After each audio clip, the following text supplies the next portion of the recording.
Pokok jering, nama dia pokok hidup segan mati tak mau. Aku pun tak faham lah macam mana dia boleh. Tapi dia masih bertahan lagi. Sebelah dah out dah ni. Makan dia anai-anai. Sekarang ni yang ini memang jadi trap monyet pula dah. So kena buang. Supaya dia tidak menyebabkan monyet melompat terus ke dalam kawasan. Pelan-pelan. Nanti putus wire. Sekejap. Okey. Sabar dulu. Satu lagi. Memang trap monyet. Makin lama makin tenat lah kawasan tepi ni. Kalau nak buat boleh buat, tapi tanah orang. Kita pun jadi serba salah. Apa pun tak apalah, kita buat tiga kaki keluar, kita usahakan je lah. Kan? Itu dia.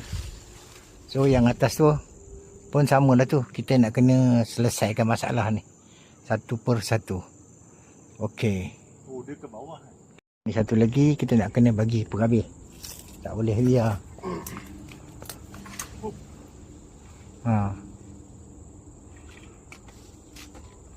Kita potong je lah. Dekat mana kita boleh potong.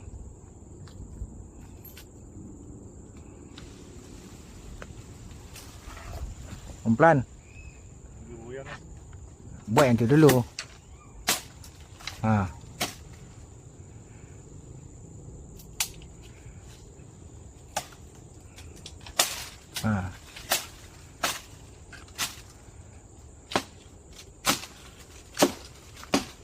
Jaga dia jatuh ke wire.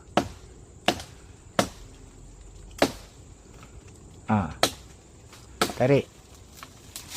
Okey. Yang ni boleh sampai tak? Satu ni. Halo? Yang satu ni. Kau nak naik macam mana? Sabar.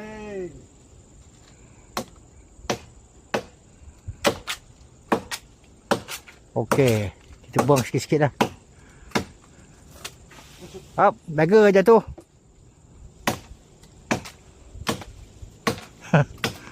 Nampak senang, tapi itulah dia kan.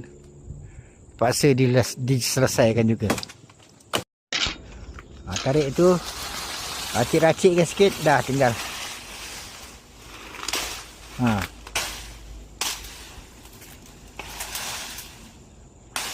Okey. Pokok jering ni tapi nampak macam mana dia dah terbiar. Kita pun biarkan je lah. Okey, selesai satu box. Alhamdulillah.